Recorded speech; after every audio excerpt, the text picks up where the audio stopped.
Okay, so let's start with the two-factor theory. It formulated or coined by Hertzberg.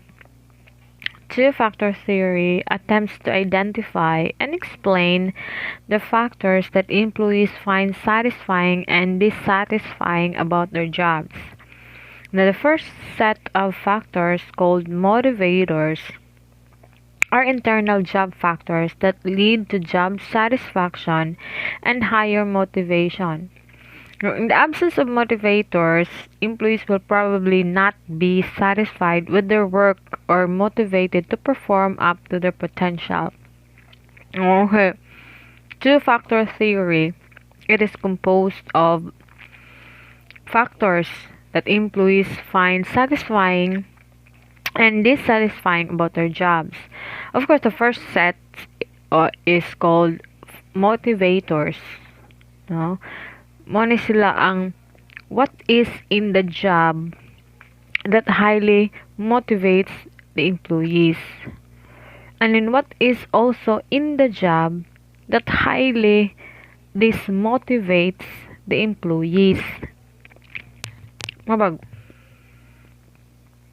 unsay mga factor nga makamotivates o sa employee in order to reach his full potential in productivity, and what also are the factors that dissatisfy a particular employee for him or her to reduce his productivity. So, ang motivators could be internal, no?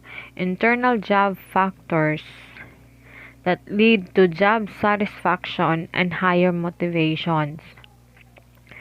It could be nga, sa isang trabaho, kuan siya, satisfied siya because nindot ang opisina. Diba? And there are people nga, ganahan mo trabaho tungod kay aircon, kumot ang opisina, ano pa, kanang ang ambience kay warm, ang environment kay friendly. So those are factors that could motivate an employee to do their best. But there are also factors that keeps them dissatisfied with their job. For example, low salary. Yun natin opisina, pero gamay ra pong sweldo. Aircon lagi, pero salbahe sa mga kauban. No?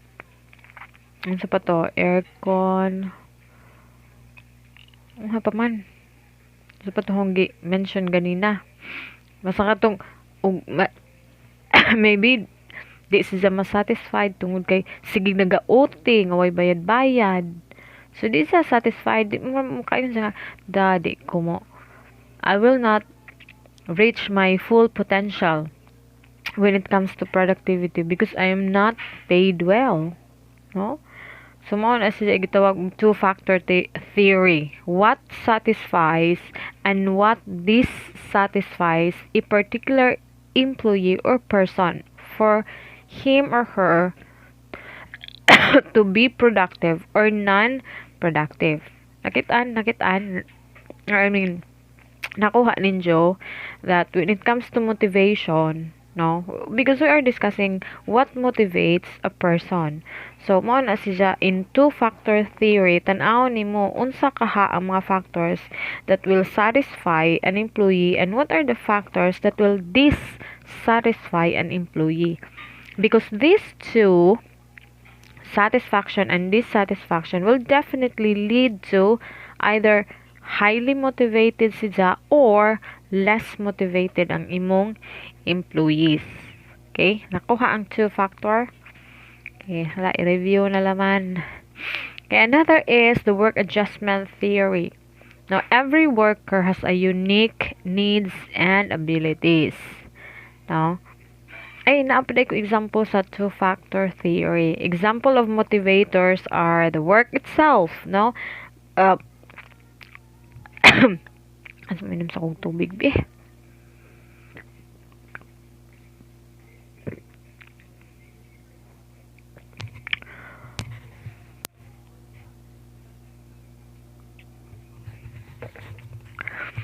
Okay, so examples of motivators are the work itself. So maybe he is highly motivated because he loves his work, or he is not motivated because di sa ganahan sa trabaho. Achievement is another thing. So kung this particular person is into achievement, highly motivated siya to achieve that particular achievement. Pero og dili, murag bangka-bangka ra pa siya, para good din jo. There are different classes of students. Na estudyante nga highly motivated gud siya nga mag flat 1. Na po estudyante nga ug unsay hatag ni ma'am? Ang tagaag 75, okay ra pod. Og ihagbong re-enroll. So there are different kinds of people. So achievement could motivate. So kung naa pala man siya achieve na siya this mindset of achievement, pwede siya mahimong well motivated into targeting that particular achievement. Recognition is another thing. Now, if you always kanang sana imong si tawagan na, oh my god, di naman ako katigong na storya imong i-recognize siya a particular employee for a job well done, ma-motivate na siya highly. Mabag, ganahan kasi kung mo trabaho kay nga naon malagi kong kanang boss nga very good, keep up the good work. Sumo nang ganahan kasi ko mo trabaho pa more. Mga recognition. Responsibility. A person could be highly motivated because he sees his responsibility on that particular task given. Pero if you do not have a sense of responsibility, may bahala po na diha, diba? And of course, opportunities for advancement. If you have this mindset that kinahanglang mahimo kong manager, so manigamot jud ka, di jud ka mag ra sa imong trabaho. You will become highly motivated to be productive because you are after on opportunities for advancement. So mga example sa two-factor theory. Of course, let's go to work adjustment theory. Now, we all know that every worker has unique needs and abilities. Now, work adjustment theory suggests that employees' motivation levels and job satisfaction depends on the fit between their needs and abilities and characteristic of the job and the organization. The idea is that the better the fit, the more motivated a worker will be. Example maestra ka. Sakita na sa tutunan o ha.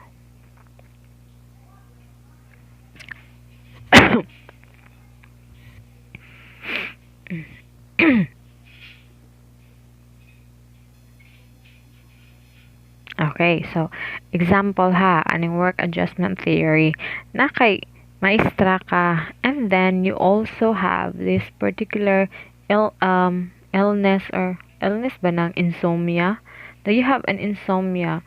So although ginatreat na siya, but still exists, which means that he can't sleep until the entire night. So nang maglisod gud kag mata in the morning. No, of course, if ang imong trabaho, tungod kay maestra man ka, ang imong trabaho, magtudlo man, andyan na kay schedule nga, alas 7 sa buntag, mamotivate pa dahil kag mata. Nga wa man gani kay tog, di na naman ka matog, diretso na naman kag klase. So, ang ijang because she has or this person has an insomnia, ang ijang work or work adjustment theory states that an employee kuno is motivate, or the level of motivation of an employee depends on the fit between their needs and abilities and the characteristic of the job and the organization. So kung siya nga maestra na siya nagtrabaho sa public nga eskwelahan which requires her for a 7 a.m. punch in, so tungod ko asay tog malate so na siya mo punch in sa alas 10, mahimo siyang non-motivated nga naman sige man ka late, no? So mo ka nga ani gilaron sinisang maestra ha oy kay sige rag ka late without knowing the real reason why nga magsige siya ka late. It might be that this particular job does not, or the job and the characteristic of the organization does not fit sa need ani nga particular worker. So pwede man si Jag mga apply og ari si Jag kanang say nga na unsay tawag na online teaching in which pwede siya mo teach siya kutob kadlawon, no?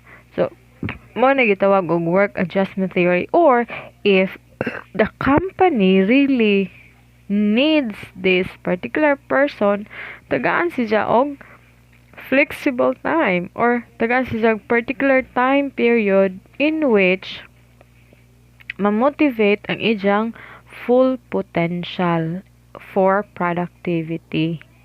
Sumon as a work adjustment theory. There are organizations who do work adjustment theory just to keep key employees in their organizations.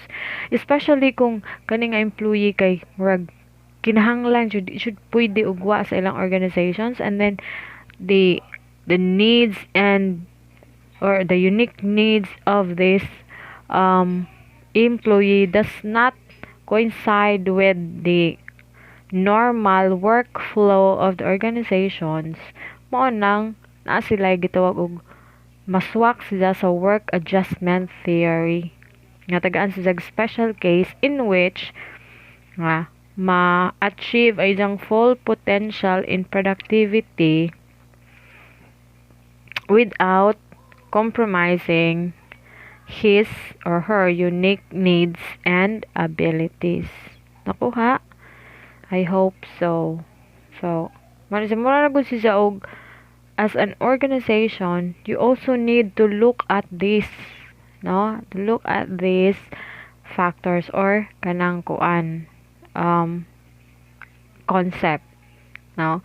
Nga kasagaran ra ba pod organization mo napahawaan na sa oy kay mang apply out mang hire ta og lain. Now remember that hiring another worker for that particular person would entail additional training na pod, ganang orientation, ug man pang malang mananap in order for this particular person to be well-rounded on the organizations. So tanaw nimo which costs less, ang pag-fire ba or ang pag-retain ani nga employee. That's why there is a work adjustment theory nga ning exists, because it might be that it would be less costly if you're going to retain this particular key person, and then you're just going to kanang design a work flow that would best complement his or her skills in order to achieve his or her productivity, rather than firing and hiring additional or another employee. So mo na as a manager imo nang tan-awon dili ka mo mang hire ta uy, fire that kuan kaway hinungdan sige ka late, mang hire taglain, without realizing that it costs a lot when you hire a new worker. Okay, nakuha. Okay, let's go to goal setting. Now, goal setting suggests that employees' goals help to explain their motivation and job performance. Now, remember that motivation is goal-directed behavior. So, may kag motivation, di siya na motivate ang tao kung walay goal. So, motivation is goal-directed behavior. So, the behavior of either he is a highly motivated or a less motivated person is goal directed. So if that particular person wants to achieve the goal, of course he will be highly motivated to achieve the goal. But if this particular person is not that no particular in goal achievement, of course that person would lack motivation to achieve that particular goal. Goals that are clear and challenging will result in higher levels of employee motivation than goals that are ambiguous and easy. So remember that when we hire particular employees, they are, of course, we hire them because they are exceptional and kanang well skilled. So do not give them goals that are not clear or ambiguous and then easy to deal with. Kaya di jud na mo gawas ang ilang motivation, di jud na mo gawas ilang adrenaline kami rila. Aso sisiw, mura day ni goal sa company. Oh my god. Mura mag kuan ko kanang mayon na employee ba mura mag overqualified ko. So, diba? So, tagay sila og clear and challenging goals for them to result in higher levels of motivation. The more a manager can provide goals with these characteristics, the clear and challenging and consistent feedback. Of course, do not forget the feedback. Number one, kanisa two-factor theory in which you are going to recognize the kanang na exemplary works of your employees. That is very important. So the more a manager can provide goals with these characteristics, I'm referring to the clear and challenging and consistent feedback, the higher the motivation level of individual will be. Feedback is very important. It should be consistent. Nga naman, because para good ninyo nagkinahanglan pud mong feedback sa inyong mga output and cannot even provide. So of course you are now not highly motivated in this subject because I wasn't able to provide you with the feedback kung naunsa ra mo, nakamao ba mo, wa ba mo nakamao.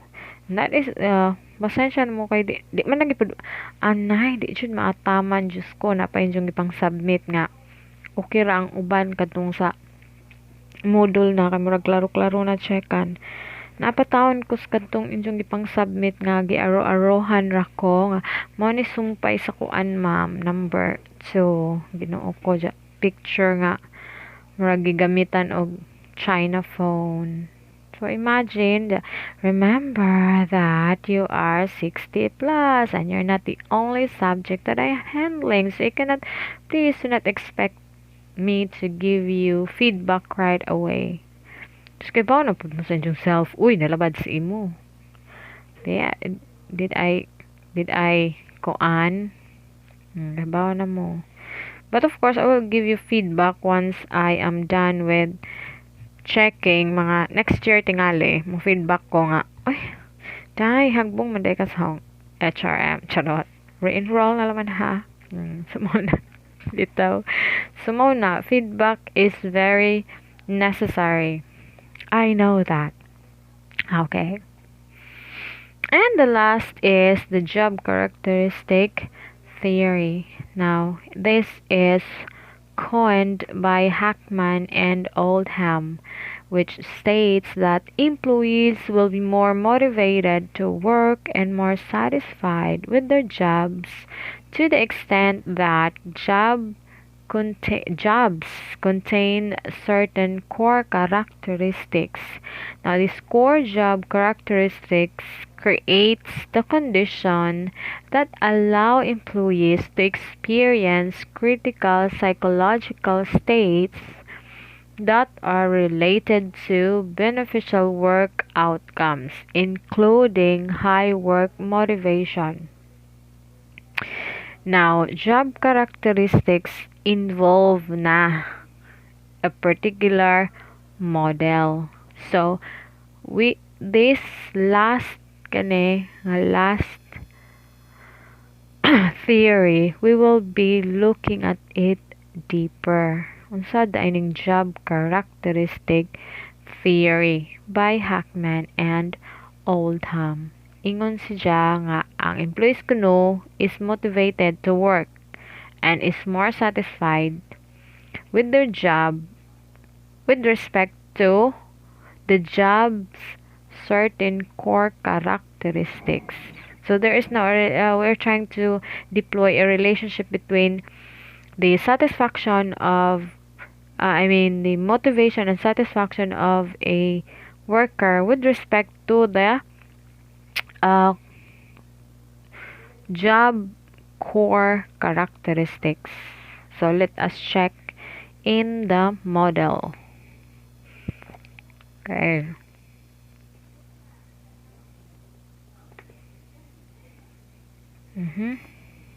Okay, so this is the job characteristic theory model. Now, there are 5 core job characteristics that are grouped in 3, no? And they are active, or they activate the critical psychological states of a person. So kani skills, variety, the task identity, the task significance are grouped together, no? This refers to a core job characteristics, and then autonomy also refers to a core job characteristics, and as well as feedback. Now, this, the skills, variety, the task identity, and the task significance would give the sense or the feeling of a critical psychological states of experience meaningless at the work. Now, so let us define sa skill variety, task identity, task significance, autonomy, and feedback. Now, when we say skill variety, this involves different tasks and requires a variety of different skills, abilities, and talents. Now, task identity refers to the degree to which a person can do the job from the beginning to the end with visible outcomes. So, mo na gitawag ang skill variety, of course, what are the specific skills and abilities and talent that a particular person has or that is required, no, by a particular task, no? So when we say task identity, skill variety to ganiha ha. When we say task identity, this refers to the degree to which a person can do the job from beginning to end with visible outcome. So task identity more likely refers to hanggang saan ka kanang tatayo charot sa Tagalog si uy kanang your how do you sustain, no? How do you sustain a particular job from the beginning to end, but of course with visible outcome. Kabasig mo sustain lagi kas mo trabaho pero wa pa kay output, diba? Na task significance is the degree to which the job impacts others and is perceived as important. So, what is the significance of these particular tasks? Mo na gitawag og task significance. Does it really contribute to another tasks?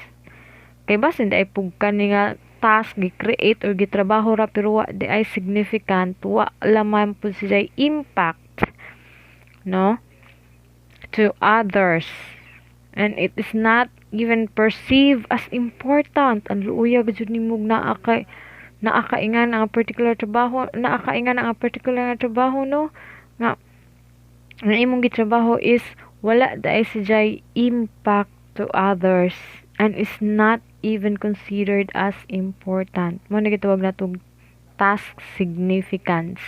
Now, kaning tulo, skill, variety, task identity, and the task significance are linked, no, are all linked to experience meaningfulness of work as the above shows, diba, dere? No. So, kani si Ja would ko ani mo ni ma-feel, no, sa employee. He would experience meaningfulness of work. So, once this particular core job characteristics meets the kadtong ijang job characteristics theory. Nakuha pa ninyo, naglisod di kong discuss ninyo ani kapoy si Iko. Remember ha nga di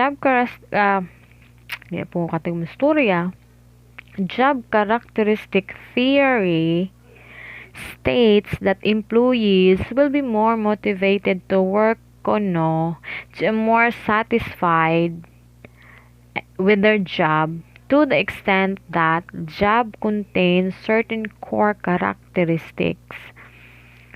Now, atong gi-identify ang core job characteristics. Mao ni siya: skill, variety, task identity, and task significance. So, kung ang particular job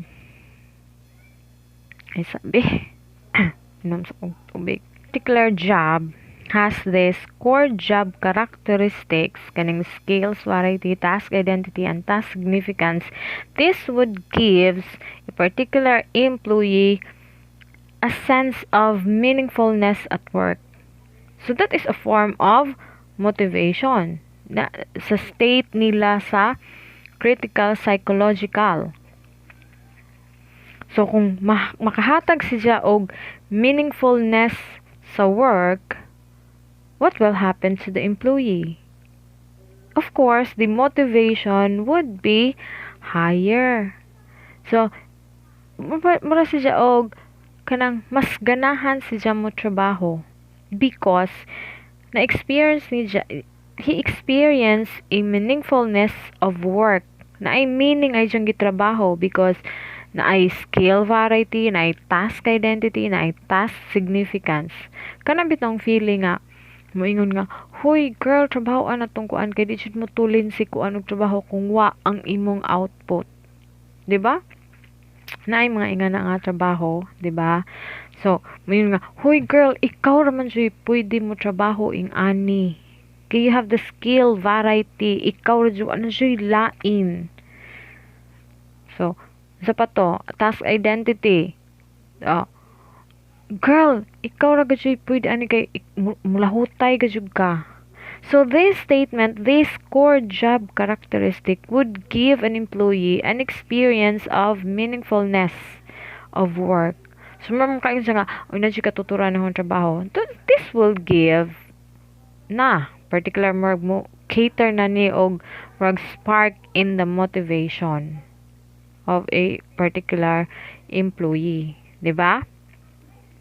Autonomy, on the other hand, the second core job characteristic refers to the amount of freedom to make decisions and the ability of the employees to use discretion.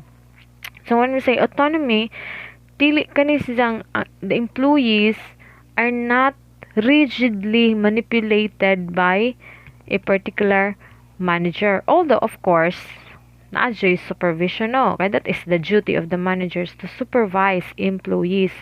But with autonomy, as one of the core job characteristic, meaning to say, naa sila yung freedom, no, to make decisions, and they also have the ability to use discretion. Example ha, ako sa una, I work at CEDP as a research documenter, which means that I help si Dr. tiyempo pa man to ang kuan sa una kanang executive director sa CEDP. So I help him, no, not help him. Of course, he will do the proposal because he is the executive director, but he's going to use the documents that I am making on the progress among project. So ang makaingon ko on my end, I was motivated ko because nakain ko nga, oh my God, my work is necessary for the work of the executive director. Without my documentation, Reverend Soriel could not complete his proposal for the funding. Kay kuan man to, non-government organization man to, which means that the entire phase, 3 years man to nga phase, is funded by the German organization, katong EED. Lisod i-pronounce ang iyang kuan, basta kay EED siya, funded by EED. So before pa makadawat ang CEDP phase man to, phase 3 man to, with the funding, so the executive director needs to submit a project proposal, and one of the components of the project proposal is the documentation of the kanang sana progress sa among sa kanang project sa CEDP. Livelihood man to kasagaran ang project sa CEDP. So ako'y mubuhat sa isang mura siya og libro nga kanang mabasa ba nga from the start up to the unsa nay progress sa kanang mga barangay nga among gitabangan. Sumot ang himuon sa una. So of course, that belongs on the three, diba? Skills, variety, task identity, task significance. Ingon man si Reverend nga ako ra jud kuno, charot. Ako ra jud kuno ang makahimo sa libro, sa documentation. Kasi siya, ingon po si Reverend na apog kuno ko'y kanang different skills to do the job. And of course, task significance because he could not complete his project proposal without the documentation. The program, we call it program documentation. Autonomy now falls because Reverend told me, ingon si Janahaw nga, di ko ma-require ni mo nga musud ka diri sa office every day. But in 2 months time, I need your output. So naara na ho, I have now the freedom and the discretion whether or not to go to the office every day. Tsaka naman ko'y private computer ato nga time sa bahay. So, ang akong gibuhat para laman ako'y marag sort of attendance. So, kada hapon ako moadto sa CEDP. Chika-chika pag ginagmay. So, parang relax ra kaadyo ko ba? I have the autonomy, I have the freedom, I have the discretion to kanang I be in the office or pwede di po kumana sa office. So, as long as after 2 months, I can produce what Reverend Soriel needs. Okay, so man sa autonomy. Feedback, of course, refers to the degree to which the job provides the employees with clear and direct information. So, of course, now going back to the example nga ako, so, with feedback, when it comes to feedback, kaibaw naman ko, I have a clear instruction, I have a clear direct information what I am going to do para unsa ning akong gibuhat kay basig jaga himuon hong comics ang hong gihimo mura man gud siya og novel. It's just a book telling a story how a particular barangay has upleft their livelihood using with the help of CEDP. So inga na tohong buhaton sa una. It's just more of a story, more novel gamay na mga mga pang-istorya na. And of course, with kanang na photo documentation, inga tohong buhaton sa una. So when we say feedback refers to the degree to which the job provides employee with clear and direct information. So of course, I was informed para asa tong akong gihimo. Para kanino kababangon charot kay kapoy. So I have a clear information, I have direct no? Information, unsa ni siya, unsa ni ka-importante, what is it about.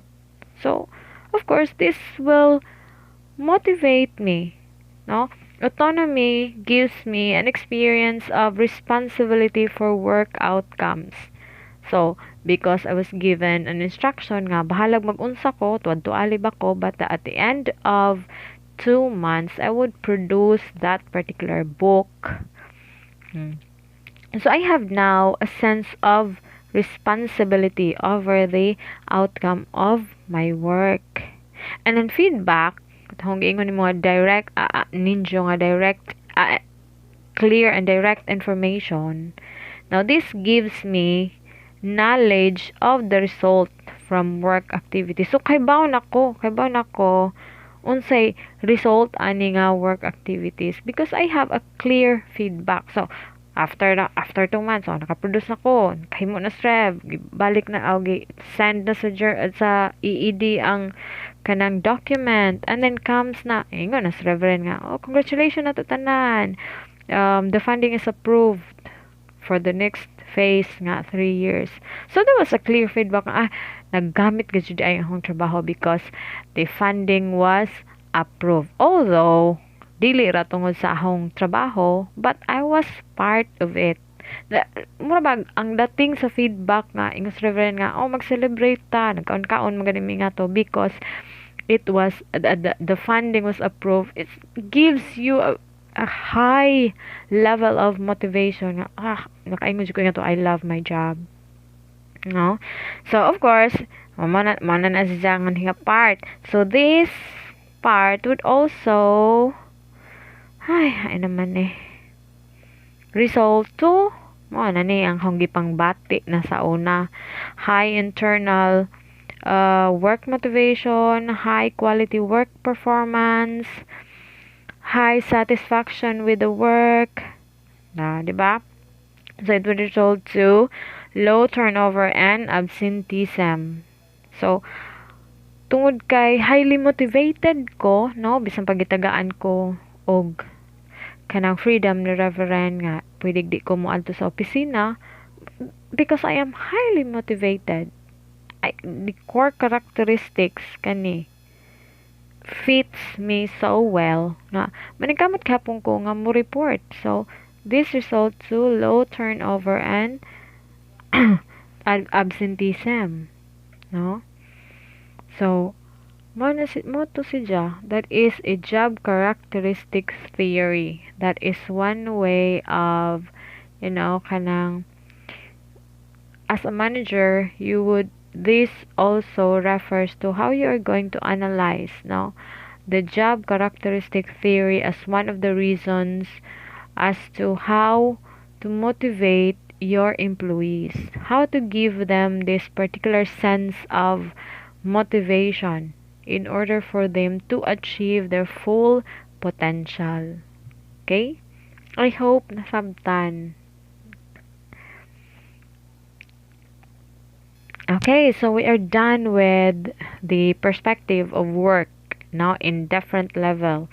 The organization, the groups, and the individual. Now let's go to the job design.